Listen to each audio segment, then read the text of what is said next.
अच्छा, हमने क्या पढ़ लिया था लास्ट क्लास में? तकरीबन हमने चैप्टर जो है मुकम्मल कर लिया था। हमारा जो एक टॉपिक रहता है वो है ह्यूमन इम्यून वायरस। रहता तो हमारा एड्स है, लेकिन पहले ह्यूमन इम्यून वायरस को थोड़ा सा स्ट्रक्चर वगैरह देख लें। ठीक है। और उसकी लाइफ साइकिल देख लें, फिर उसके बाद एड्स पढ़ते हैं।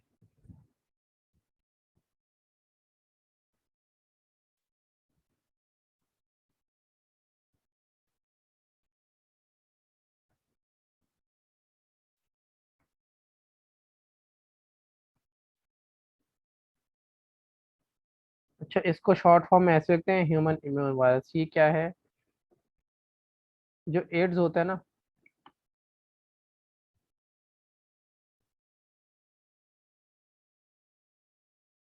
ह्यूमन इम्यून वायरस की वजह से होता है। अब लास्ट क्लास के अंदर हमने पढ़ी थी, क्लासिफिकेशन हमने पढ़ी थी।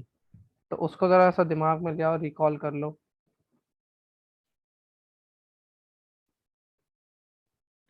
स्ट्रक्चर में मैंने आपको इसका जो स्ट्रक्चर है वो हमने पढ़ना है। क्लासिफिकेशन में मैंने आपको ये बताया था कि रेट्रो वायरसेस होते हैं। और रेट्रो वायरस में हमने पढ़ा था हेपेटाइटिस बी का वायरस था, और HIV वायरस था। तो ये कौन सा वायरस है? रेट्रो वायरस है।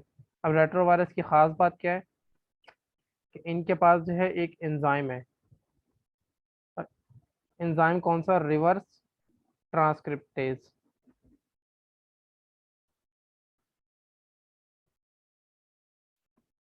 ठीक है। और ये क्या करवाता है? जैसे ये था DNA, और DNA से बनता है मैसेंजर RNA। इसको बोलते हैं ट्रांसक्रिप्शन। तो ये जो ये वाला HIV वायरस है, ये क्या करता है? अपने RNA से जो है वापस DNA बनवाता है। तो इसको क्या बोलते हैं? ये रिवर्स हो गई, डायरेक्शन रिवर्स हो गई। तो रिवर्स ट्रांसक्रिप्टेज, इसके पास ये एंजाइम होता है जिससे ये अपने RNA से DNA बनाता है। इसका स्ट्रक्चर जो है वो स्फेरिकल होता है, बॉल की तरह गोल होगा। और इसके पास क्या है? एनवेलप भी है। एनवेलप पड़ा था, एसेसरी स्ट्रक्चर होता है, किसी के पास होता है किसी के पास नहीं होता। और ये किससे मिलके बना होता है? लाइपोप्रोटीन्स। और ये आता कहाँ से है? ये उन सेल से लाइपोप्रो ये जो एनवेलप है ये वहां से मिलता है इसको। जिस सेल को इन्फेक्ट करते हैं, तो जब वहां से बाहर आता है, एक्सोसाइटोसिस समझ लो, बाहर आता है, तो ये थोड़ा सा मेम्ब्रेन का टुकड़ा लेके आता है। तो एनवेलप को मैं ये कहूंगा कि ये माल गनीमत है। माल गनीमत यही होता है ना, पहले वहां पे जंग हुई, उसके बाद जो बच गया आपका, तो ये भी वहां जंग करके आता है और वहां से थोड़ा सा सामान उठा के ले आता है, जितना ये ला सकता था। ठीक है। और ये जो एनवेलप है ना, ये बायलेयर होती है। बायलेयर का मतलब लाइपोप्रोटीन लिपिड से बनी हुई है ना, तो बायलेयर हमने पढ़ा था ना, ऐसे होता है सेल मेम्ब्रेन के अंदर। एक फैटी एसिड की लेयर ऐसी होती है, और एक ऐसे होती है। तो इसी तरह ये जो है बायलेयर होती है। अच्छा, हमने उसमें पढ़ा था सेल मेम्ब्रेन का structure singer and Nicholson model के अंदर। उसमें मैंने आपको बताया था कि दो तरह की प्रोटीन होती हैं, इंटीग्रल प्रोटीन और एक्सट्रिंसिक प्रोटीन। तो ट्रांस मेम्ब्रेन प्रोटीन होती है ना, उनको क्या कहते हैं? प्रोटीन, ग्लाइकोप्रोटीन वगैरह। ठीक है। और यहाँ पे कार्बोहाइड्रेट होते हैं, अगर कार्बोहाइड्रेट यहाँ के लग जाए तो क्या कहेंगे इसको? ग्लाइकोप्रोटीन। तो इसके पास भी जो है ना, ये जो एनवलप है, इसके पास इसके अंदर एम्बेड हुई भी होती है ग्लाइकोप्रोटीन।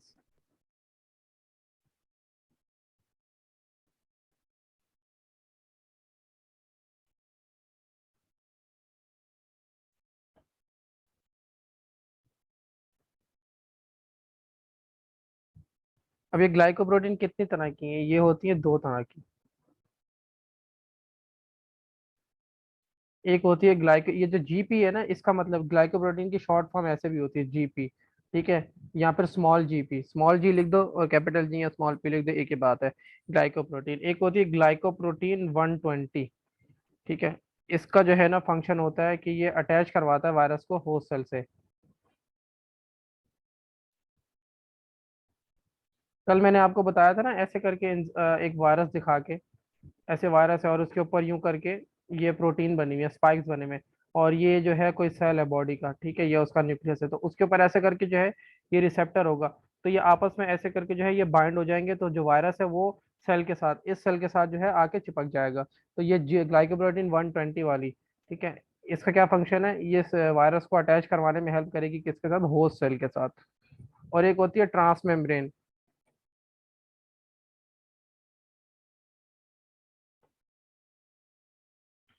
ट्रांसमेम्ब्रेन ग्लाइकोप्रोटीन, और ये ग्लाइकोप्रोटीन कौन सी होती है? ग्लाइकोप्रोटीन 41।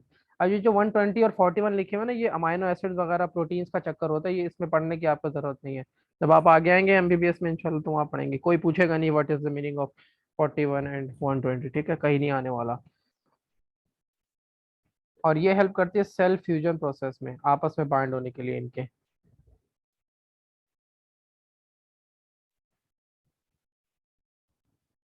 अच्छा, कल हमने क्या पढ़ा था कि सबसे पहले अंदर क्या होता है? वायरस का न्यूक्लिक एसिड होता है, ये न्यूक्लिक एसिड हो गया, ठीक है। उसके बाद जो है वो एक अदद कैप्सिड होता है, कैप्सोमेयर से जो मिलके बना हुआ होता है, ठीक है। ये क्या है? कैप्सिड। ये जो है रेड वाला न्यूक्लिक एसिड, मैं यहाँ लिख रहा हूँ, एरो मैं खुद नहीं बना रहा। न्यूक्लिक एसिड हो गया, ठीक है। और उसके बाद क्या होता है? एक अदद एनवेलप होता है, ठीक है, एनवेलप आ गया। अब इस वायरस के अंदर क्या होता है? ये जो कैप्सिड और ये जो एनवेलप है ना, ये हमारा एनवेलप। कैप्सिड और एनवेलप के बीच में जो है ना एक और प्रोटीन की लेयर होती है, और इसको बोलते हैं matrix protein shell.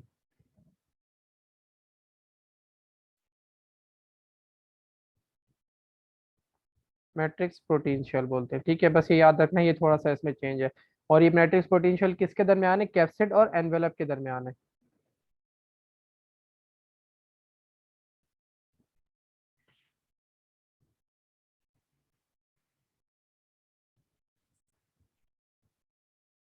Inside the envelope क्या है? मैट्रिक्स प्रोटीन शेल है,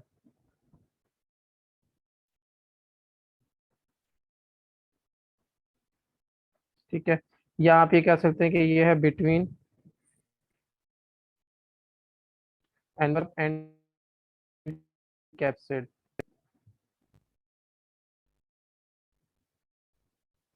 ठीक हो गया।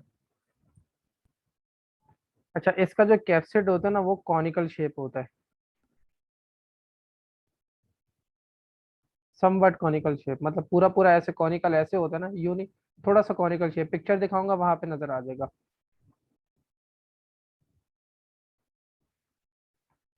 और कैप्सिड किससे मिलके बनते हैं? भूलना नहीं है किससे, कैप्सोमेयर्स। जैसे प्रोटीन अमाइनो एसिड से मिलके बनते हैं, कार्बोहाइड्रेट्स मोनोसेक्राइड से मिलके बनते हैं जो लार्ज कार्बोहाइड्रेट्स होते हैं, इसी तरह कैप्सिड किससे मिलके बनेगा? कैप्सोमेयर से। Nucleic acid. न्यूक्लिक एसिड जो है इसके पास होता है दो सिंगल स्ट्रैंडेड आरएनए मॉलिक्यूल। दो सिंगल स्ट्रैंडेड मतलब एक ये होगा, एक और होगा इसी जैसा, ठीक है, आइडेंटिकल होंगे दोनों एक दूसरे के, ठीक है। ये वो नहीं होगा, कॉम्प्लीमेंट्री नहीं होगा। कॉम्प्लीमेंट्री का मतलब ये होता है कि अगर यहाँ पे एडिनिन लगी हुई है, एडिनिन यहाँ पे क्योंकि आरएनए है तो यहाँ पे यूरासिल होगी। अगर यहाँ पे गुआनिन लगी हुई है और यहाँ पे गुआनिन साइटोसिन से बॉन्ड बनाता है, यहाँ पे अगर साइटोसिन लगी हुई है तो यहाँ पे गुआनिन, ठीक है। ये होती है क्या कहते हैं इसको, ये होते हैं कॉम्प्लीमेंट्री।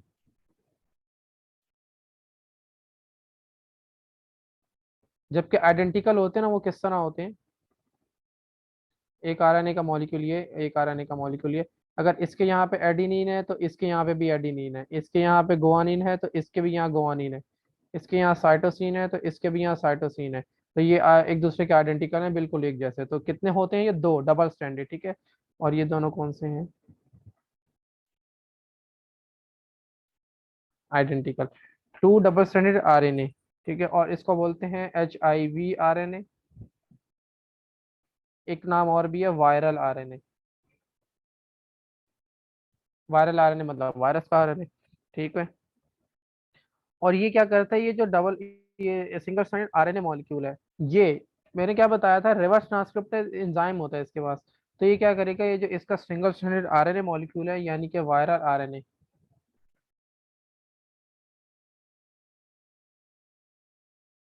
वायरल आरएनए से क्या बनवाएगा? वायरल डीएनए, अपना डीएनए बनवाएगा होस्ट सेल के अंदर जाके। एंजाइम रिवर्स ट्रांसक्रिप्टेज, ये एंजाइम जो है अपने साथ लेके घूम रहा होता है।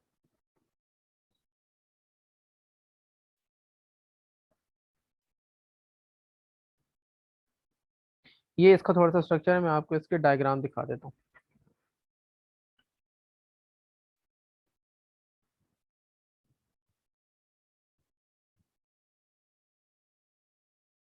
तेज बोलूं मतलब स्पीड या ऊंचा?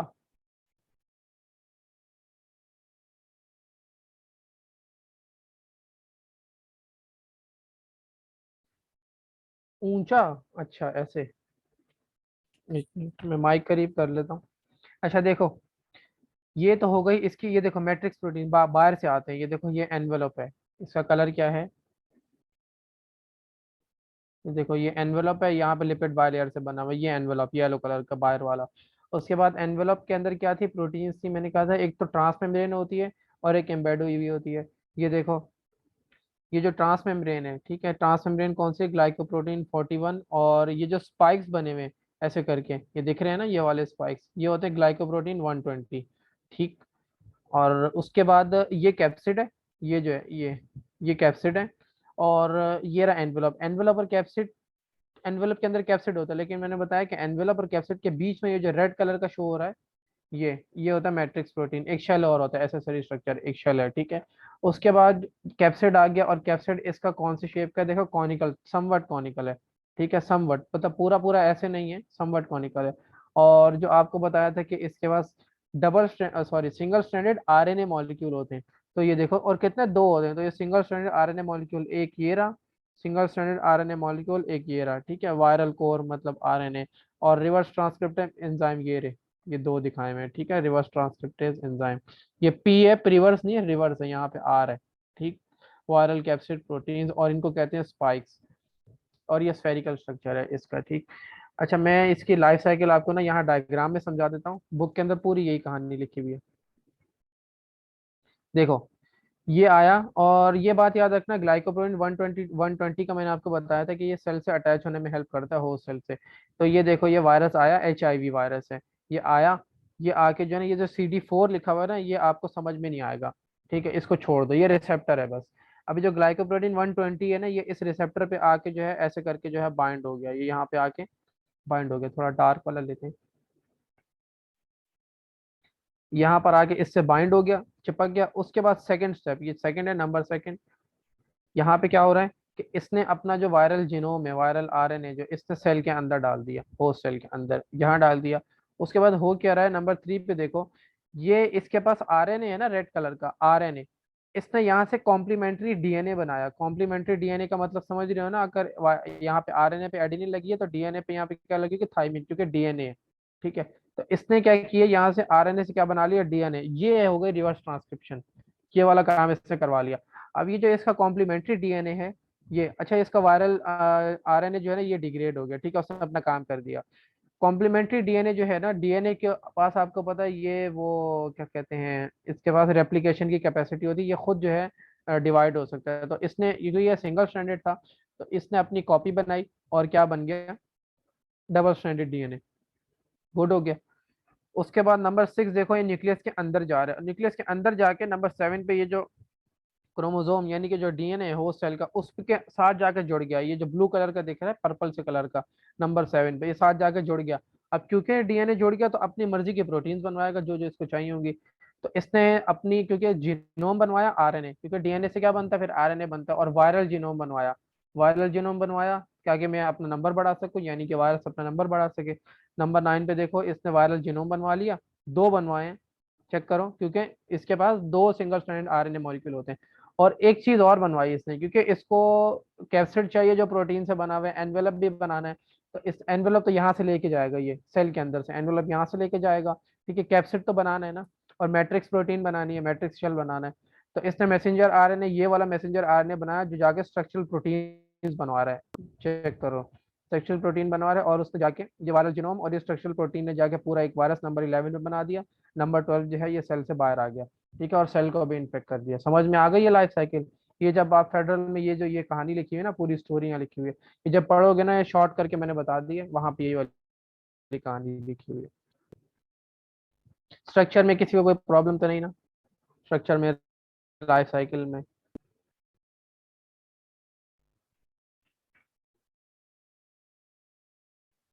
अच्छा, एड्स के बारे में जो है ना थोड़ा थोड़ा आपको बताओ, ट्रांसमिशन, उसके साइन एंड सिम्टम्स, और उसका प्रिवेंशन, बस इससे ज़्यादा और कुछ नहीं। जी, GP120 क्यों है इसके पास, कहाँ पे, कहाँ पर सादिया, लास्ट में, कहाँ लास्ट में, ये नंबर 12 पे, नंबर 12 की बात कर रही हो? हेपेटाइटिस पढ़ लेंगे, जब जब बनेगा तो GP12 तो आएगा ना, एनवेलप लेके जाएगा। GP120, ये 12, नंबर 12 है, नंबर 12 का मतलब ये है कि ये सीक्वेंस है ना। कॉम्प्लीमेंट्री डीएनए देखो। हाँ, डीएनए खुद कॉपी करके डबल स्ट्रैंडेड बनेगा। अच्छा, कॉम्प्लीमेंट्री डीएनए ऐसे होता है ना, जैसे डीएनए का स्ट्रैंड आपने देखा होगा,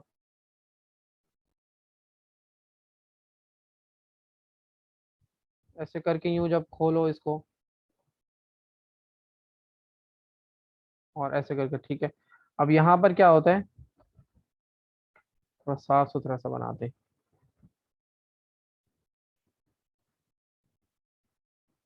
ये देखो, डीएनए का एक स्ट्रैंड ये हो गया, और डीएनए का एक स्ट्रैंड ये हो गया।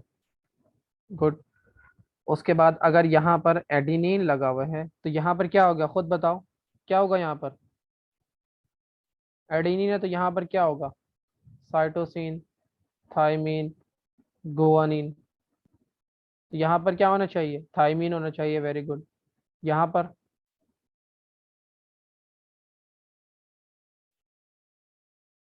Cytosine, guanine, thymine, adenine, guanine, cytosine, ये होता है कॉम्प्लीमेंट्री। ठीक है, बेस पेयरिंग का जो रूल, चारगफ रूल है। अगर ये डीएनए का भी, वो तो आइडेंटिकल तो होता नहीं है। अब वो जो सिंगल स्ट्रैंडेड आरएनए की बात हो रही थी, वो ऐसे थे कि अगर यहाँ पे एक, इसके पास ए है ना, तो दूसरे के पास भी यहाँ पर ए ही होगा।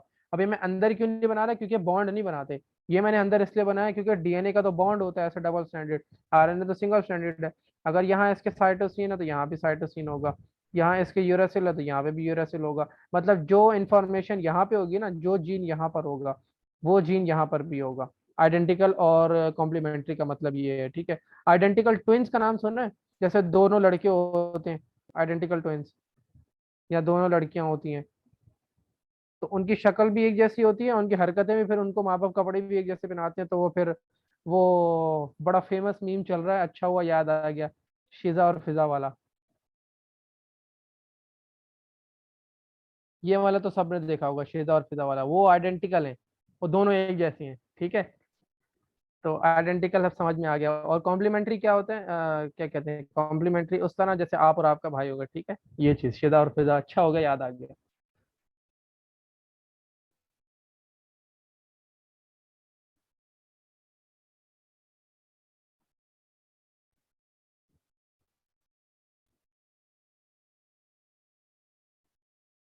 Ads,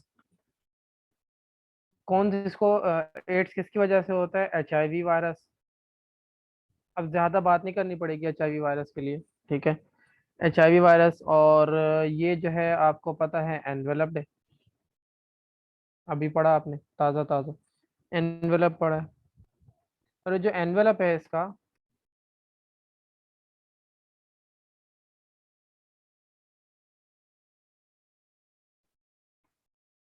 T4 helper cells. अब मुझे बताने की जरूरत नहीं है कि एनवेलप है, ये क्यों इसको हेल्प करवा रहा है बाइंड करने के लिए T4 हेल्पर सेल, वो ग्लाइकोप्रोटीन 120 वाला चक्कर, ठीक है। बस यहाँ पे मैंने इसलिए इतनी सी बात लिखी है। अब जो हमारे सेल्स होते हैं ना, क्या कहते हैं, इम्यूनिटी के, वो होते हैं एक, लिम्फोसाइट्स होते हैं दो तरह के। जब इम्यूनिटी पढ़ेंगे तो वहाँ डिटेल में पढ़ेंगे। लिम्फोसाइट्स होते हैं, ठीक है, एक होता है बी सेल्स, और एक होते हैं T सेल्स। अब जो T सेल्स है ना, इनकी बहुत सारी टाइप्स होती हैं। तो अब T सेल में से जो एक सेल होता है T4 helper cell. Helper cell का मतलब ये है, हेल्पर है ना, तो ये क्या करता है, ये दूसरे सेल को, जो इम्यूनिटी के लिए, इम्यूनिटी में अपना रोल प्ले करते हैं, उनको एक्टिवेट करता है। जैसे कि एक एग्जांपल मैं याद दे देता हूँ कि बी सेल्स है, ये बनाते हैं एंटीबॉडीज, क्या बनाते हैं ये? एंटीबॉडीज, एंटीजन के अगेंस्ट एंटीबॉडीज, मतलब पुलिस बनाते हैं बॉडी के, ठीक है। अभी जो टी फॉर हेल्पर सेल है ना, ये जाके जो है ना इसको हेल्प करता है, ठीक है, बी इसको एक्टिवेट करता है बी सेल को, और ये क्या करता है, एंटीबॉडीज बना देता है। ये जो आपका HIV वायरस है ना, ये क्या करता है आके, ये HIV वायरस ये जो है ना, इसको इसको जो है खत्म करता है, मतलब इसको डिस्ट्रॉय कर देता है HIV वायरस। ये आया, इसने इसको जो है डिस्ट्रॉय किया, तो ये वाला प्रोसेस नहीं होगा। जब ये नहीं होगा तो एंटीबॉडीज नहीं बनेगी, एंटीबॉडीज नहीं बनेगी तो आपकी जो है वो इम्यूनिटी जो है हमारी बॉडी की, वो डाउन हो जाएगी। सही है, समझ में आ रही है? ये इसका बेसिक कॉन्सेप्ट है पीछे HIV का, सॉरी एड्स का। और उसमें HIV आके करता क्या है, ये काम करता है, ठीक है। ये इतनी सी कहानी भी अगर आपने याद रख ली ना, तो ये बहुत है आपके लिए। ये करता क्या है, एक अच्छे medical student, pre medical student होने के नाते आपको ये बात पता होनी चाहिए। अच्छा, अगर किसी बंदे को HIV का इन्फेक्शन होगा, सॉरी इन्फेक्शन होगा, तो जरूरी नहीं है कि उसके अंदर जो है ना एड्स हो। जरूरी नहीं है, जैसे होगा हर बंदे को HIV है तो हर बंदे को एड्स नहीं होगा, उसको सिम्टम वगैरह होंगे, ठीक है। और हो सकता है वो ठीक भी हो जाए।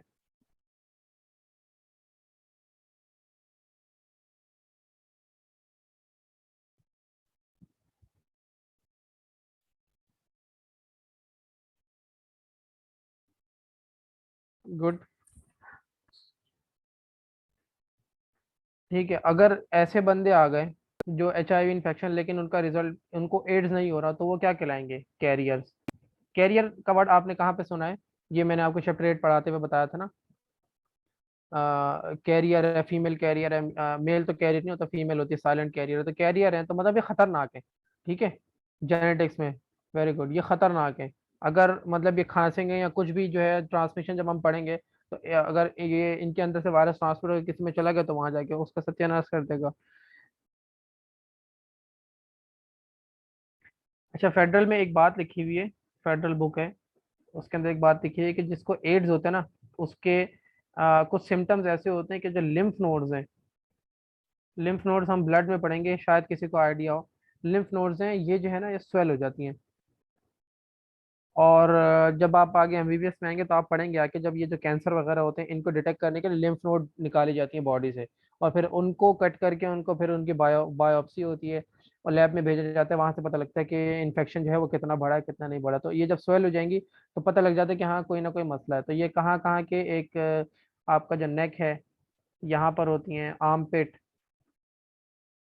आर्म पिट ये बोलते हैं, ये जो होता है ना बाजू के नीचे वाला बगल जिसको बोलते हैं, नेक का तो पता है सब, गिच्ची गर्दन, ठीक है। और ग्रोइन रीजन, ग्रोइन में आपको ऐसे नहीं बता सकता, आप जो है ना इसको सर्च कर लेना, ठीक। तो ये वहाँ बात लिखी है, अगर कोई पढ़े तो वहाँ परेशान ना हो, ये क्या चीज़ है।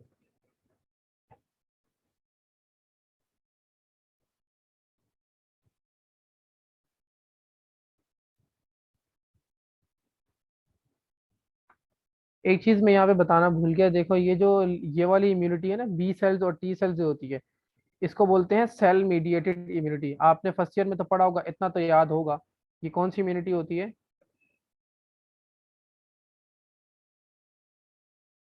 एक होती है इनेट इम्यूनिटी, जिसके सेल नेचुरल किलर सेल वो होते हैं, मैक्रोफेजेस, न्यूट्रोफिल्स, मास्ट सेल्स वगैरह, बेसोफिल्स वगैरह। और एक होती है सेल मीडिएटेड इम्यूनिटी, ये वाली। तो जब यहाँ पे एंटीबॉडीज ही नहीं बनी तो आपकी सेल मीडिएटेड इम्यूनिटी जो है ना, ये खत्म होना शुरू हो जाएगी बॉडी की। और होता पता है क्या है इसमें? साइन एंड सिम्टम्स से पढ़ेंगे, ठीक है। ट्रांसमिशन देख लो,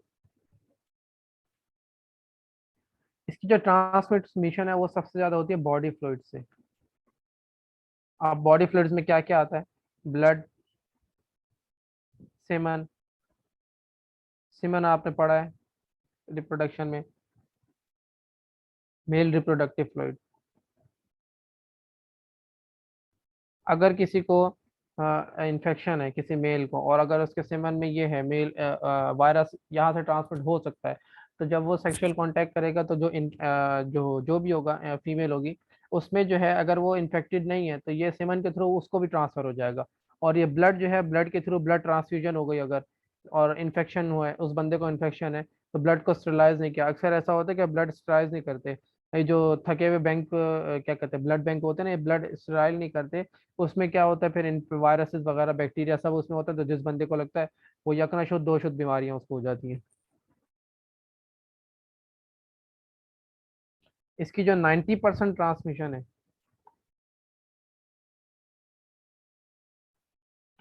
वो होती है सेक्सुअल कांटेक्ट के थ्रू।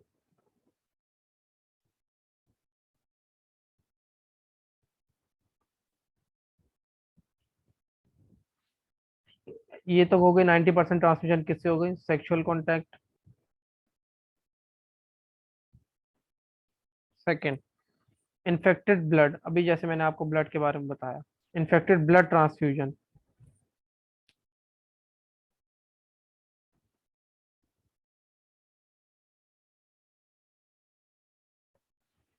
जैसे आपने देखा होगा ये जो इंजेक्शन वगैरह है ना, अगर इंजेक्शन लगा किसी को, किसी के ब्लड में इंजेक्शन लगा और उस इंजेक्शन को रीयूज कर लिया, रीयूज नहीं करते, फौरन से फेंक देते हैं, रीयूज कर लिया, तो उससे क्या होगा, ये जो है इन्फेक्शन ट्रांसफर हो सकता है। नशे ही बैठे होते हैं ना, उनके पास इतने तो फकीर होते हैं, पैसे तो उनके पास होते नहीं है, तो वो अपनी एक सिरिंज एक बंदे ने लगाई, उसमें इंजेक्ट किया, फिर वो सिरिंज में दूसरे बंदे ने भरा, उसने भी लगाई, तो इनके अंदर जो है ना इंजेक्शन के थ्रू इस तरह एयर जो है वो ट्रांसफर हो जाता है।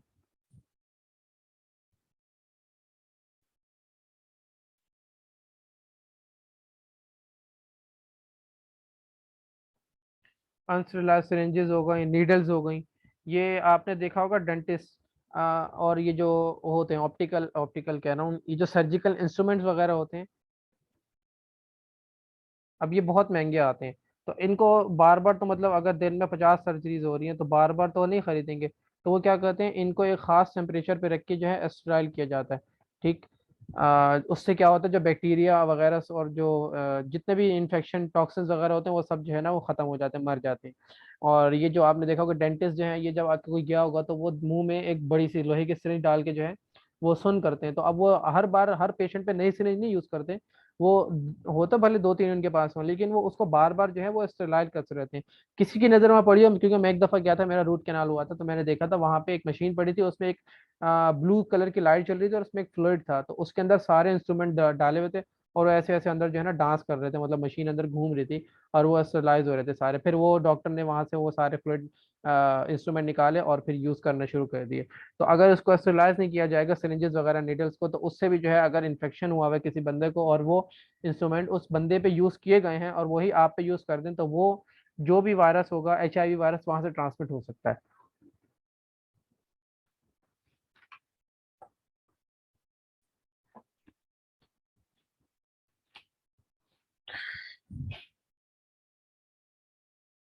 ब्लड ट्रांसफ्यूजन के बारे में पहले ही आपको बता दिया, अगर ब्लड डोनेट करने गए हैं, जैसे आप भी गए हैं किसी को ब्लड डोनेट करने, तो ऐसे नहीं फौरन हाथ से निकाला और दूसरे में डाल दिया, ऐसे नहीं होता। वो पहले जाता है लैब में, उसकी सफाई होती है, उसको स्टेरिलाइज करते हैं, उसको साफ सुथरा करते हैं, फिर जो है उसमें जो है पेशेंट के अंदर जो है वो ट्रांसफ्यूज किया जाता है, ऐसे नहीं डाल देते। अगर ऐसे ही डाल दें, क्योंकि मैंने बताया ऐसे होता है काम, क्योंकि पैसे लगते हैं, पैसे बचाने के लिए जो सस्ते ब्लड बैंक होते हैं वो ये काम करते हैं, और वहां से क्या होता है फिर ट्रांसफर हो जाता है। टेम्परेचर यहाँ कोई वैल्यू नहीं है, आप मैंने बस ऐसे ही बता दिया, कोई वैल्यू वगैरह याद रखने की जरूरत नहीं है, टेम्परेचर के थ्रू जो है ना एक खास टेम्परेचर पे रख के वो टॉक्सिन्स वगैरह को जो है ना खत्म किया जाता है।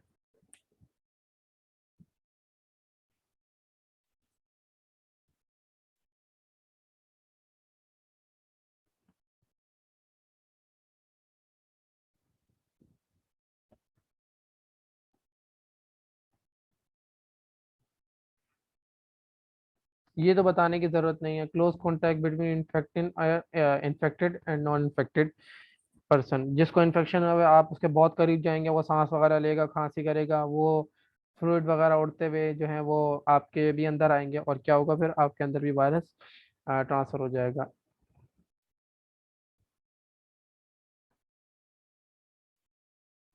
इन्फेक्टेड प्रेग्नेंट वुमेन, अगर क्योंकि ब्लड से मैंने बताया ना ट्रांसफर होता है, तो इन्फेक्टेड है अगर वुमेन, और ये देखो ये होता है यूट्रस, और यहाँ पे एक स्ट्रक्चर होता है ऐसे करके, जो कि वो होता है प्लेजेंटा, और उसके साथ फिर एक कॉर्ड आती है, उसको बोलते हैं अम्बिलाइकल कॉर्ड। और फिर यहाँ पे जो है वो क्या होता है, बेबी होता है। अब ये जो ब्लड, क्योंकि यहाँ से आ रहा, चीज़ें वगैरह आ रही हैं और वापस भी जा रही हैं, तो अगर फीमेल इन्फेक्टेड है तो वो ये अब इस ब्लड के थ्रू भी जो है ना बेबी को क्या करेगी, वो ट्रांसफर कर देगी। अपना जो वायरस है वो बेबी के अंदर ट्रांसफर हो जाएगा, और जब बेबी पैदा होगा तो उसको भी क्या होगा, एड्स होगा। ठीक।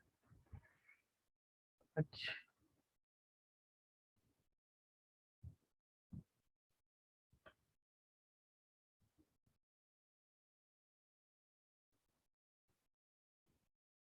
साइन एंड सिम्टम्स, किसी को इसमें डिफरेंस पता है? साइन एंड सिम्टम्स के अंदर मतलब साइन क्या होते हैं और सिम्टम्स क्या होते हैं? साइन वो होते हैं जो हमें भी दिख रहा है, मतलब सबको दिख रहा है।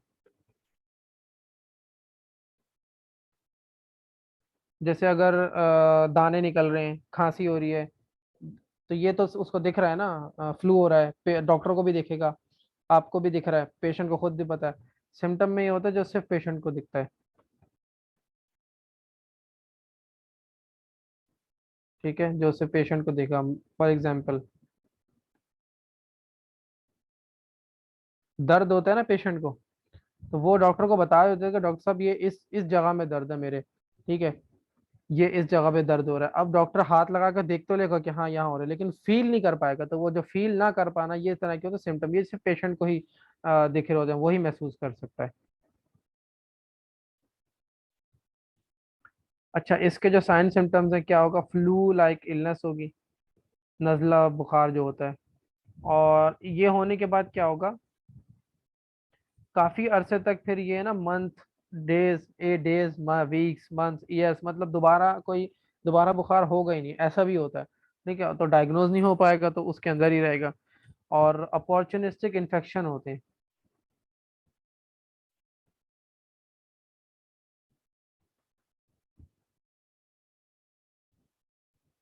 ये जो अपॉर्चुनिस्टिक इन्फेक्शन होते हैं ना, देखो मैंने बताया अभी क्या बन रहा है, क्या रहा है, आपकी जो सेल मीडिएटेड इम्यूनिटी है वो डाउन हो रही है। ठीक है, सेल मीडिएटेड इम्यूनिटी, CMI कहते हैं, ये क्या हो रही है, डाउन हो रही है। हमारी बॉडी के अंदर जो है ना माइक्रो ऑर्गेनिज्म बहुत सारे हैं, मतलब बैक्टीरिया, वायरस और फंजाई वगैरह, वो बैठे हैं, वो इस आड़ में बैठे हुए हैं कि हमें मौका मिले और हम जो है ना यहाँ पे जो है ना तबाही फेरे अंदर बॉडी के अंदर। लेकिन इम्यून सिस्टम इतना हमारा स्ट्रांग है, वो उनको औकात में रखता है अपनी, कि नहीं भाई इधर आओ, मैं अभी यहाँ पे हूँ। तो जब आपका सेल मीडिएटेड इम्यूनिटी इम्यूनिटी ही आपकी चले गई है, तो ये जो बैक्टीरिया, ये जो फंगस वगैरह सब होते हैं, इनको क्या कहते हैं, वो मिल जाता है चांस, और ये जो है ना आपका सत्यानाश करना शुरू कर देते हैं। तो अपॉर्चुनिस्टिक इन्फेक्शन को ऐसे याद रखो, ये आस्तीन के सांप हैं। आस्तीन का सांप होता है ना, कभी भी डस दिया, कभी भी जो है वो डस दिया। और ये कौन कौन से इन्फेक्शन हो सकते हैं, GIT इन्फेक्शन हो सकता है। GIT मतलब ये जो हमारा डाइजेस्टिव सिस्टम है, डाइजेटिव GIT इन्फेक्शंस, और फंगल इन्फेक्शंस वगैरह वगैरह। ठीक, ये हो सकते हैं। End of thinking capacity. अच्छा, इसमें जो है ना बंदा जब मरता है, वो इसमें एक खास तरह का नमूनिया होता है, और ये कॉज है किसकी, डेथ की, पेशेंट की। एक खास तरह का नमूनिया हो जाता है। नमूनिया में क्या होता है कि जो उसमें जो हमारा एल्विला है ना, उसमें वो हो जाता है, पानी वगैरह जो है वो भर जाता है लंग्स में। और यही मेरे अभी छोटे भाई को जो बीमार था उसको यही हो गया था, बड़ा सीवियर किस्म का। अच्छा, एक कैंसर होता है स्किन का, कैपोसी सारकोमा। ये HIV नहीं कॉज कर रहा है ये, क्योंकि उसने जो आपका इम्यून सिस्टम है ना उसको डाउन कर दिया, तो जो और चीजें थी आपके अंदर, वो जो है बीमारियां, मतलब मुख्तलिफ तरह की बीमारियां। हमारे सर बता रहे थे कि जो ये फ्लू लाइक इलनेस, अब ये फ्लू जैसे हम आम बंदे को हमें होता तो 2-3 दिन के लिए होता फिर चला जाता है, मतलब हम बर्दाश्त कर लेते हैं। तो जो एड्स का पेशेंट था ना उसके लिए तो ये अजाब बन जाता है, क्योंकि उसके पास इसको रिकवर करने के लिए, इसके अगेंस्ट फाइट करने के लिए उसका इम्यून सिस्टम स्ट्रांग नहीं है। तो उसके लिए सर का दर्द बन जाता है, सही वाला, ये छोटी छोटी बीमारियां भी उसको मसला करती हैं। तो ये जो दूसरे दूसरे जो बैक्टीरिया, वायरस, फंगस वगैरह होती हैं, ये फिर जो है अपना काम दिखाती हैं। ये एक तरह का स्किन इन्फेक्शन है।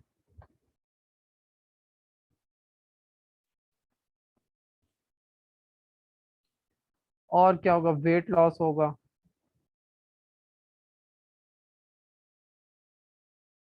फीवर होगा,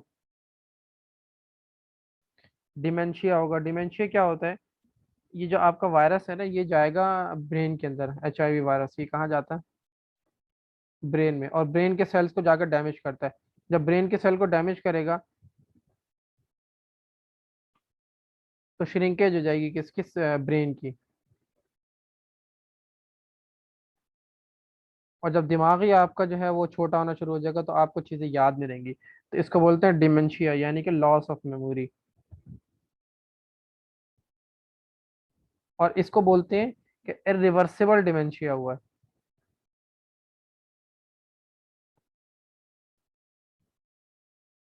इरिवर्सिबल डिमेंशिया का मतलब ये ठीक नहीं हो सकता, मतलब खत्म हो गया तो गया, आपकी मेमोरी गई तो गई। तो आहिस्ता आहिस्ता जो है ना बंदा फिर मरता रहता है। और सीवियर डायरिया होगा।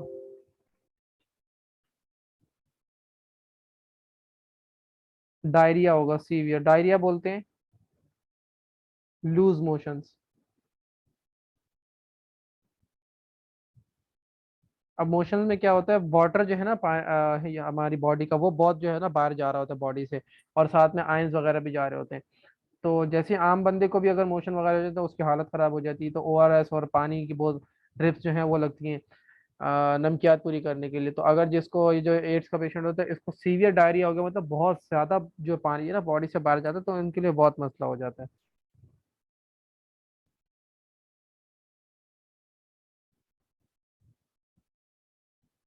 सेप्टिसीमिया, ब्लड पॉइजनिंग, ये भी हो जाएगी। और ये HIV नहीं, ये कोई और वायरस करेगा।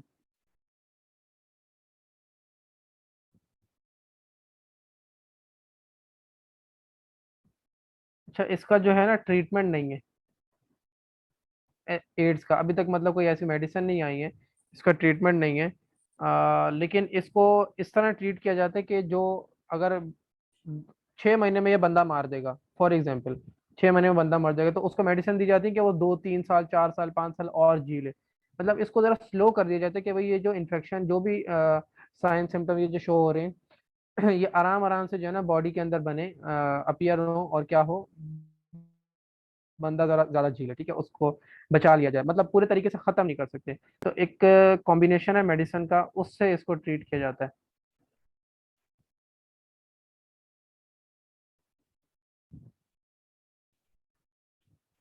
उसको बोलते हैं एंटी रेट्रोवायरल थेरेपी।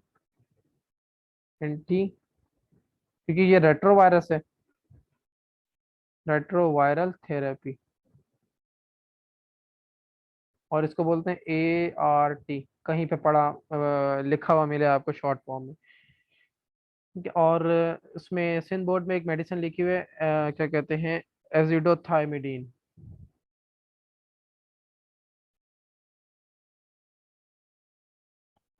ये क्या करती है, ये जो उसकी प्रोग्रेशन है वायरस की, जैसे मैंने अभी बताया कि अगर 6 महीने में मारेगा, तो ये उसको स्लो कर देता है। प्रोग्रेशन ऑफ वायरस जो है इसको इसको स्लो कर देगा।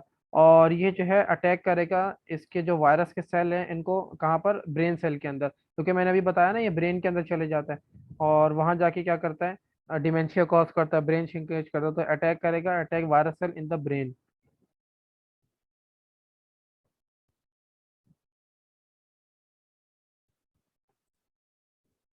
और एक मेडिसिन और रिबावेरिन, ये भी यूज की जाती है। एक एंटी वायरल ड्रग है सुमेरिन, ये भी यूज की जाती है। ये एक एंटी वायरल ड्रग है।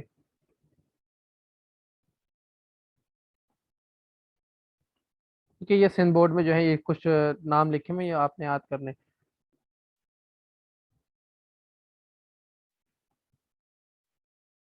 अच्छा, इसकी प्रिवेंशन जो है ना वो अलग से पढ़ने की जरूरत ही नहीं है। मतलब अभी आपने पढ़ा ये ये चीज, ट्रांसमिशन पढ़ ली ना आपने, आपको वो पढ़ने की जरूरत ही नहीं है। क्या कहते हैं, प्रिवेंशन, भाई बॉडी फ्लूइड से ट्रांसफर होगा तो आप जो है वो जरा एहतियात करो। ठीक। और सेक्सुअल कांटेक्ट जरा, वो क्या कहते हैं उसको, वो उसमें लिखा हुआ है बुक के अंदर कि उनको वो किया जाए, मतलब एजुकेट किया जाए लोगों को कि देखो भाई ये सेक्सुअल कांटेक्ट के थ्रू पास होता है। तो आपने क्या करना है, मतलब अपना टेस्ट करवाने ध्यान रखना है। तो जैसे आपने सुना होगा कि शादी से पहले जो है वो दोनों हस्बैंड वाइफ जो भी जिनकी शादी होने वाली है उनकी जो है वो ब्लड, उनके जो सारे टेस्ट करवा लीजिए ताकि पता लग जाए कि कोई बीमारी तो नहीं है। फिर आगे अगर उनके बच्चे होंगे और उनमें मसला हो तो वो उनके लिए सारी जिंदगी का अजाब बन जाता है। अगर आप यहाँ के जैसे मांगे तो वो आपको जूते मार के जो है ना घर से निकाल देंगे। ठीक है। तो जबकि ये करना चाहिए लेकिन लोग नहीं करते। खैर। और इन्फेक्टेड ब्लड देखो किस तरह इंजेक्शन को यूज नहीं करना चाहिए। ठीक है। अनस्टेरलाइज सिरिंज वगैरह, ये जो नाई के पास जाते हैं ना, लड़के जाते हैं और ये लड़कियां ब्यूटी पार्लर जाती है तो वो क्योंकि उनके पास कैंचियां और रेजर्स और मशीन और ब्लेड्स वगैरह वो यूज कर रहे होते हैं, तो वो ये देखना चाहिए कि वो ब्लेड वगैरह जो है वो चेंज कर रहे हैं या नहीं कर रहे। एक ही आदमी पे उसने किया, दूसरा आपको भी जो है वही लगा दिया, वही कैंची लगा दी। अक्सर तो ऐसे ही हो रहा था, धोता तो कोई भी नहीं है। ठीक है। मैं भी जहाँ जाता हूँ धोते नहीं है, वो क्या करते हैं एक ही कैंची जो है उसके काटे, चलो भाई तुम भी आ जाओ, अगला नंबर लगाओ, अगला अगला नंबर तुम भी आ जाओ। ऐसे ही बस वो ब्लेड चेंज करते हैं। बॉडी फ्लूइड से देखो, फीमेल का जो विजाइना होता है ना उसके अंदर भी क्या होता है, ब्लड होता है। क्योंकि वहाँ ब्लड आर्टरीज होती है, ब्लड होता है, तो ब्लड के अंदर भी जो है ना वायरस होता है। तो अगर सेक्सुअल कांटेक्ट होगा तो क्या होता है, मेल अगर फीमेल इन्फेक्टेड है तो मेल में चले जाएगा, मेल इन्फेक्टेड है तो फीमेल में चले जाएगा। ठीक है। और उसे रोकने के लिए फिर बहुत सारे तरीके हैं। ठीक, जब आप आगे आएंगे तो पढ़ लेंगे। ब्लड ट्रांसफ्यूजन जो है वो एस्टरलाइज किया जाए ब्लड सही से। क्लोज कांटेक्ट अगर मतलब जो बंदा है ना उससे जरा दूर दूर ही रहो। ठीक है।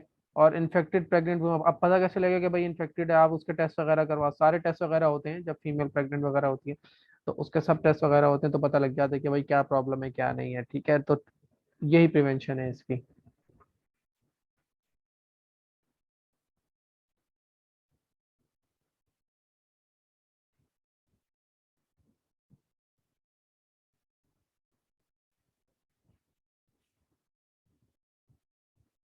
अच्छा, हेपेटाइटिस जो है ना वो हमारे कोर्स का हिस्सा नहीं है। लिम्फोसाइट जो है, लिम्फोसाइट्स हमारी बॉडी के अंदर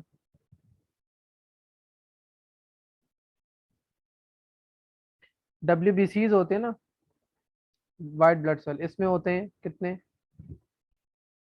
न्यूट्रोफिल्स, इयोजिनोफिल्स, बेजोफिल्स और मोनोसाइट्स जिनको मैक्रोफेजेस भी कहते हैं। Then comes lymphocytes. अब ये जो लिम्फोसाइट्स हैं ये होते हैं दो तरह के। एक होते हैं बी सेल्स जो कि एंटीबॉडीज बनाते हैं।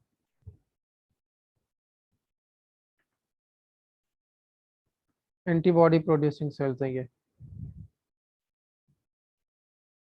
और एक होते हैं टी सेल्स। टी सेल्स जो है ना ये बहुत तरह के होते हैं, suppressor T cell, cytotoxic T cell, helper T cell. ये इसमें जो हेल्पर टी सेल है वो बी सेल की हेल्प करता है, मतलब इसको एक्टिवेट करता है क्या, एंटीबॉडीज बनाने में। तो जब HIV क्या करते हैं आके जो टी सेल है इसको डिस्ट्रॉय करता है T4 हेल्पर सेल को, तो फिर क्या होता है, ये वाला काम नहीं होता। तो फिर ये वाला काम भी नहीं होगा तो आपकी जो इम्यूनिटी है वो फिर क्या होता है, डाउन हो जाती है। बनवाता नहीं है। ये देखो, ये बी सेल्स हो गए और ये क्या बन रही है, एंटीबॉडीज बन रही है। यहाँ पे जैसे एंजाइम होता है ना वहां पे यहाँ T4 हेल्पर सेल होगा, मतलब इसकी हेल्प कर रहा है। आप किसी की हेल्प कर देते हैं। ठीक है। उसने क्या कहते हैं, उसने घर जाना है या कोई जा रहा है गली में, उसके पास सामान ज्यादा है, उसने घर तो जाना है लेकिन आप उसकी हेल्प कर देते हैं सामान लेके। तो T4 हेल्पर सेल कुछ इस तरह का काम है, बी सेल्स को एंटीबॉडीज में कन्वर्ट करवाता है।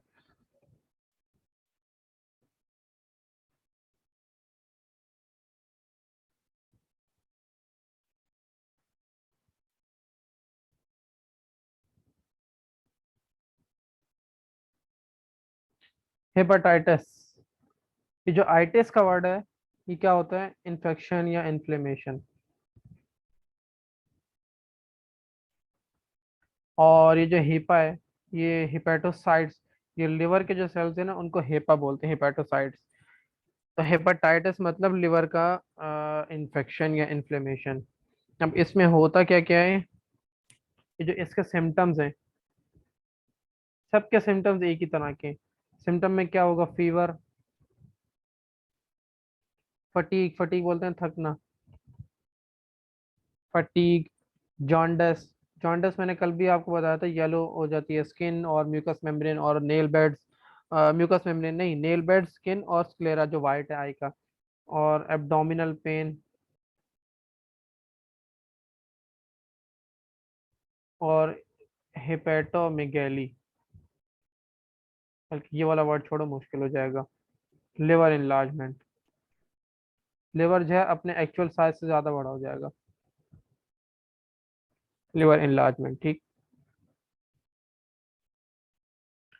अच्छा, इसकी जो टाइप्स है, हेपेटाइटिस ए, ये होगा किससे? हेपेटाइटिस ए वायरस से।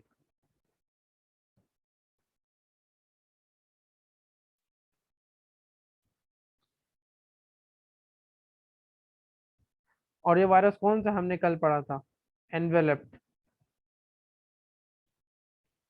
Enveloped RNA virus. ये जो ट्रांसमिट होता है,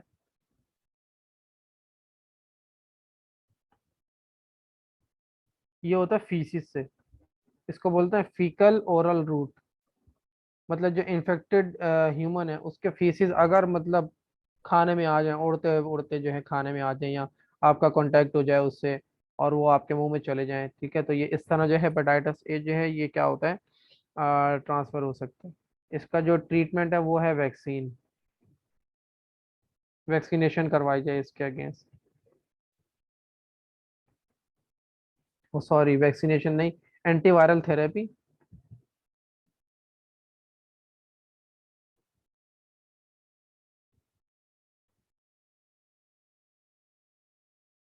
और इसका जो प्रिवेंशन है वो है वैक्सीनेशन।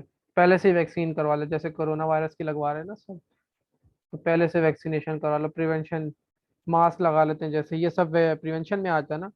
और फिर ट्रीटमेंट उसका अलग है, जो एंटीबायोटिक ट्रीटमेंट चलता है वो अलग है। हेपेटाइटिस बी किससे होगा? हेपेटाइटिस बी वायरस से।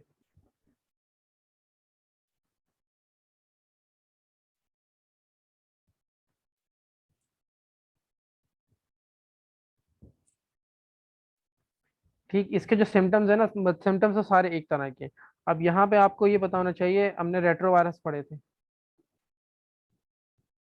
और रेट्रोवायरस में एक एचआईवी वायरस था और एक ये हेपेटाइटिस बी का वायरस भी था। और ये जो हेपेटाइटिस बी वायरस था इसके पास सर्कुलर डीएनए था।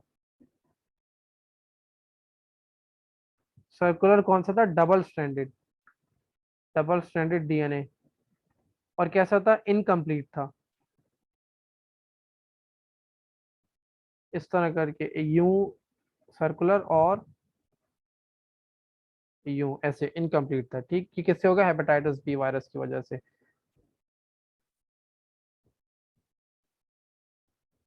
हेपेटाइटिस सी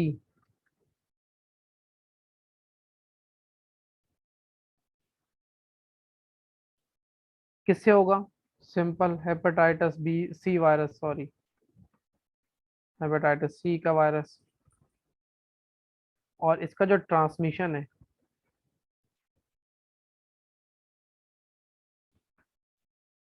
इसका ट्रांसमिशन होता है ब्लड के थ्रू।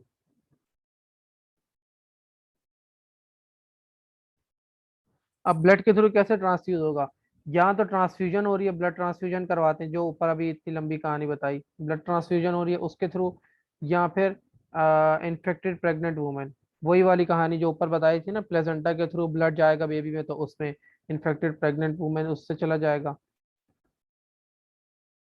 प्लेजेंटा के थ्रू। और उसके बाद जब बेबी बॉर्न हो जाता है उसके बाद तो वो क्या नाम है, मिल्क पीते हैं ना मदर से, तो वो उससे भी जो है उससे भी ट्रांसफर हो जाता है हेपेटाइटिस सी का वायरस जो है, इस तरह। और इसकी जो प्रिवेंशन है वो कोई वैक्सीनेशन वगैरह नहीं है, लेकिन जो है ये जो ट्रांसफ्यूजन है, मतलब ब्लड जो है उसको स्टरलाइज किया जाए, और जो प्रेग्नेंट वुमेन है तो उसको मतलब अवेयर किया जाए इसके बारे में, और उसको ट्रीटमेंट वगैरह कुछ दिया जाए, ठीक।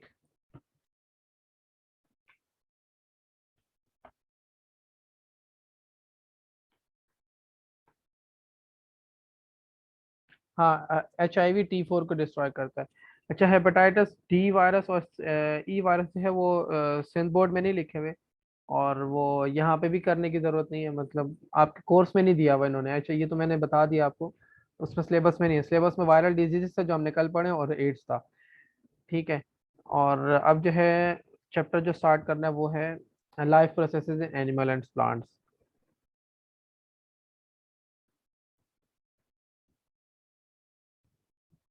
थोड़ा सा पढ़ेंगे उस चैप्टर के बारे में। उसका जो पहला टॉपिक है जो पीएमसी ने दिया हुआ है, जो हमें पढ़ना है, मुझे नहीं लगता, मुझे नहीं पता कि क्यों दिया हुआ है इन्होंने, लेकिन दिया, हमें पढ़ना तो पड़ेगा, कार्निवोरस प्लांट्स।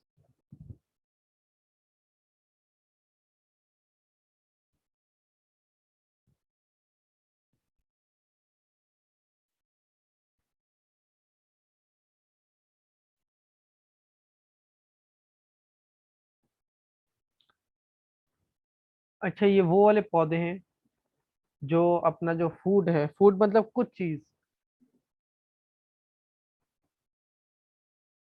सम न्यूट्रिएंट्स, मतलब इनको कुछ मिनरल्स चाहिए होते हैं, सम न्यूट्रिएंट्स चाहिए होते हैं। तो उसके लिए जो है ये जो है इंसेक्ट, इंसेक्ट्स और स्मॉल बर्ड, उनसे लेते हैं।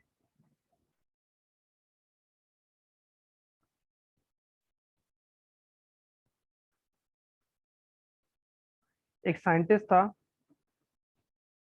उसने बताया था, ये हुक उसका नाम है, हुक, हुकर, सॉरी, हुकर ये साइंटिस्ट का नाम है, ठीक है।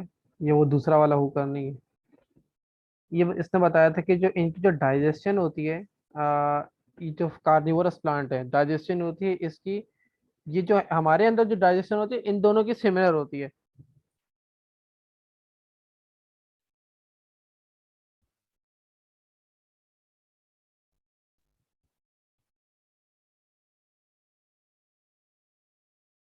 जैसे एनिमल्स की डाइजेशन होती है, एंजाइम्स वगैरह रिलीज होते हैं उसी तरह।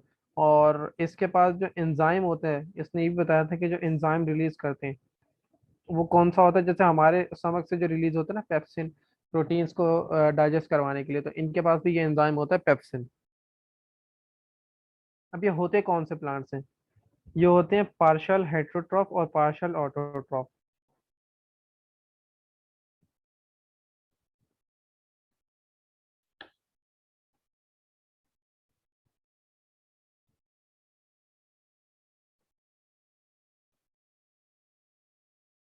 पार्शियल हेट्रोट्रॉफ इसका मतलब क्या हुआ कि इनके पास जो है ना ग्रीन पिगमेंट तो होता है, ग्रीन पिगमेंट क्लोरोफिल होता है, और उससे क्या बनाते हैं अपने कार्बोहाइड्रेट्स।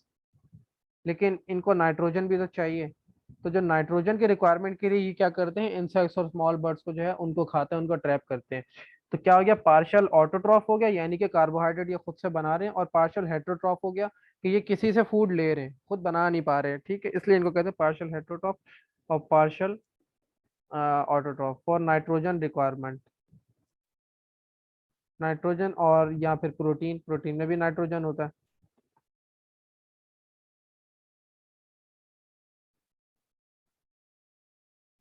ये क्या करते हैं, ये ट्रैप करते हैं किनको, इंसेक्ट्स,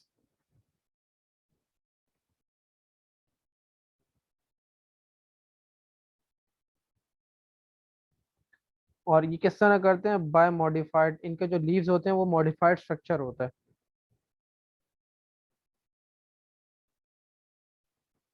बाय मॉडिफाइड लीव्स। अच्छा, इसमें जो याद रखने वाली बात है वो क्या है कि इसका एंजाइम कौन से है, पेप्सिन। ये हुकर वाली बात जो भूल भी जाओ तो कोई मसला नहीं है। और इसमें ये पता होना चाहिए कि ये ऑटोट्रॉफ और हेट्रोट्रॉफ पार्शियल क्यों कहलाए जा रहे हैं, और ये इनको जो स्मॉल बर्ड्स और इंसेक्ट्स हैं ये इसको क्यों इनको ट्रैप क्यों कर रहे हैं। तो ये पास पेपर में क्वेश्चन आता है फॉर नाइट्रोजन रिक्वायरमेंट, ठीक है। तो ये बात याद रखनी है, बाकी कुछ अगर नहीं भी याद रहता, मोटा मोटा नहीं भी याद रह रहा, बस ये बात तो लाजमी होनी चाहिए कि ये नाइट्रोजन रिक्वायरमेंट के लिए जो है ना इंसेक्ट्स को ट्रैप करते हैं, इंसेक्ट्स को खाते हैं, ये बात लाजमी याद होनी चाहिए। और एंजाइम भी कर लो तो बहुत अच्छी बात है। अच्छा, सिर्फ एग्जांपल्स डिस्कस करनी है, मतलब डिटेल नहीं करनी पूरी, सिर्फ डिस्कस करनी है। फेडरल के अंदर तो मैंने देखा था दी भी नहीं है, सिंध बोर्ड के अंदर जो है वो थोड़ी सी एक्सप्लेनेशन है, वो बहुत छोटी सी है। तो बस उनको पता होना चाहिए कि भाई ये प्लांट है और ये इसका स्ट्रक्चर है, जो उसका मॉडिफाइड लीव है।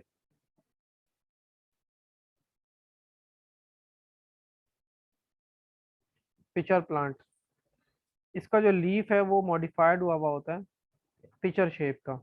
पिचर बोलते हैं, एक जग होता है ना इस तरह करके, ऐसे करके वो जग होता है और उसके ऊपर एक लिड लगी हुई होती है, और ये ऐसे करके जो है ये अटैच हुआ होता है स्टेम के साथ। ये अगर टहनी जा रही है तो इस तरह करके, और यहाँ से जैसी कोई जो भी है, मैंने एक वीडियो देखी थी कि उसके अंदर एक फ्रॉग आ गया था, तो ये ऊपर से बंद हो गया था, और फ्रॉग को उसने डाइजेस्ट कर लिया। तो इंसेक्ट्स हो गए, बर्ड्स हो गए, एनिमल्स हो गए, छोटे छोटे कीड़े मकोड़े, ठीक है, उनको ही जो है ये खा लेते हैं, डाइजेस्ट कर लेते हैं।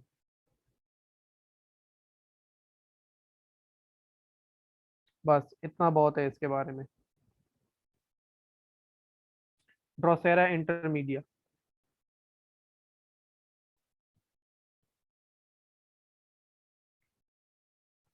और इसका दूसरा नाम है सनड्यू। इसके जो लीफ हैं,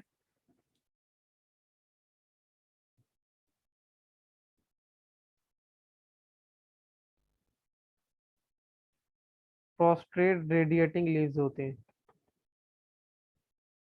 मतलब ये जो इसका, वैसे तो नॉर्मल लीफ ऐसे होता है ना, यूं करके जैसा भी होता है, बड़ा गंदा सा बन रहा है, छोड़ो। इस तरह करके इसके लीफ होते हैं, यू रेडिएटिंग। ये सारे पत्ते इसके जो है इस तरह के होते हैं, और इन पत्तों के ऊपर से जो है ऐसे हेयर्स निकले हुए होते हैं, और उनके जो ये टिप है, ये जो मोटी मोटी मैं बना रहा हूँ, यहाँ पे जो है ग्लैंड्स होते हैं। यहाँ पे ग्लैंड्स होते हैं, और ये ग्लैंड जो है सिक्रीशन रिलीज करते हैं, जिससे क्या होता है, चिपक भी जाता है, और यहाँ सेंट भी होता है, ऑर्डर भी होता है, जिससे इंसेक्ट आके अगर यहाँ बैठेगा, यहाँ पे आके बैठा, तो ये जो है ना ऐसे करके बंद हो जाते हैं यूं, उसको ट्रैप कर लेते हैं, और सिक्रीशन होती है जिसकी वजह से क्या होता है, वो वहां पे चिपक जाता है इंसेक्ट, जो भी चीज आके बैठेगी। ये इसका थोड़ा सा स्ट्रक्चर है, ठीक।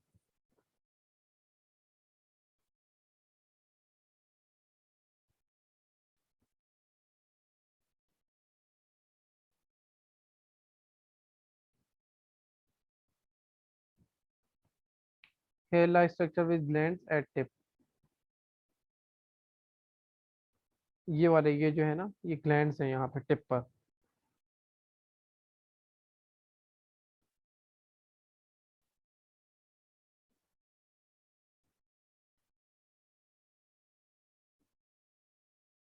Venus fly trap.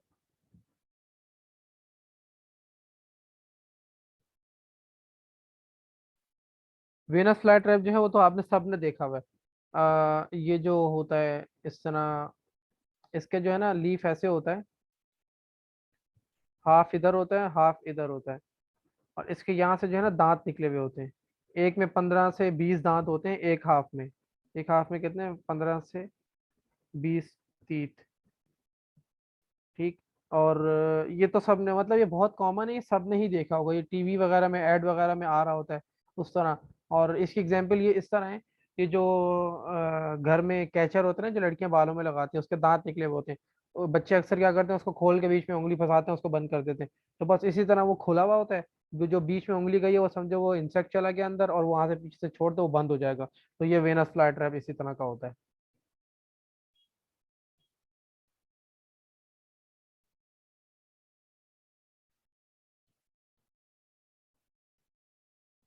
Water fly trap.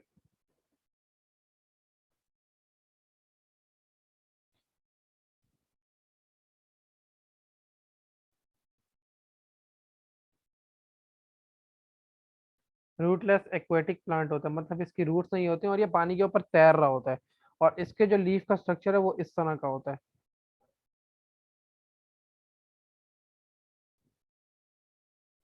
ऐसे बायलोब्ड होता है, और इसके यहाँ पर टिप्स पे सेंसिटिव हेयर्स होते हैं, इस तरह करके हेयर्स निकले हुए होते हैं यहाँ पर भी। और ये हेयर्स क्या होते हैं, जैसे वो सेंस करते हैं कि कोई इंसेक्ट आ गया तो बंद कर देते हैं, उसको ट्रैप कर लेते हैं। और यहाँ पर जो है ग्लैंड्स होते हैं, और ग्लैंड्स क्या करेंगे, सिक्रीशन प्रोवाइड करेंगे, सिक्रीशन करेंगे, जिससे टेस्ट बनेगा, ऑर्डर बनेगा, और इंसेक्ट जो है दौड़ता दौड़ता आएगा और वो पकड़ लिया जाएगा। ब्लैडर वर्ट। ब्लैडर वर्ट का नाम से पता लग रहा है कि ब्लैडर की तरह होगा ये। ब्लैडर होता है इस तरह का ना, ऐसे करके ब्लैडर होता है।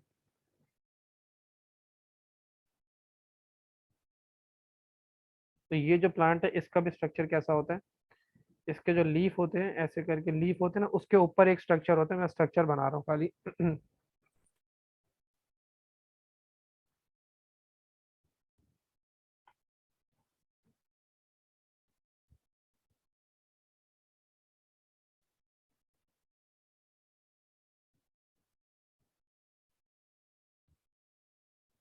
इस तरह करके इसका स्ट्रक्चर होता है, और यहाँ पे जो है गेट्स लगे हुए होते हैं, और अंदर यहाँ पे जो है ग्लैंड्स होते हैं, सेंसिटिव ग्लैंड्स होते हैं, यहाँ पे वो सिक्रीशन प्रोवाइड करेंगे इस साइड पर। और जैसे ही कोई इंसेक्ट वगैरह यहाँ अंदर आता है, ये यहाँ से बंद हो जाएगा, और बंद होने के बाद अंदर ट्रैप हो जाएगा, और वो क्या करेंगे, उसको डिस्ट्रॉय डाइजेस्ट कर लेंगे। ठीक है। हाँ। अच्छा, ये जो है थोड़ा सा इसके बारे में पता होना चाहिए आपको। नेक्स्ट टॉपिक है movement of water between plant cell और एनवायरनमेंट। वाटर कैसे, आपने पढ़ा होगा symplast pathway, apoplast pathway, cell to cell pathway, ये।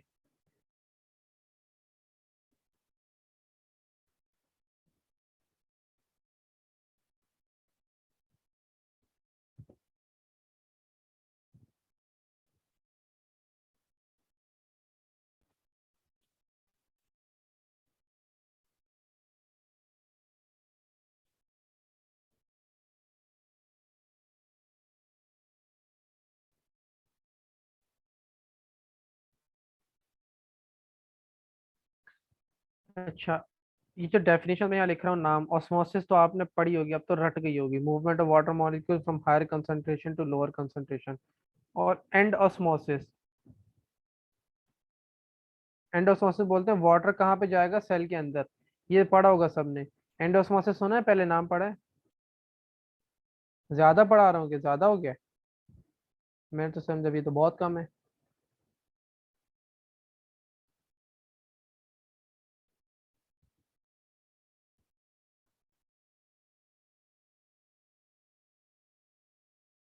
X osmosis. ज्यादा तो नहीं पढ़ा है मैंने।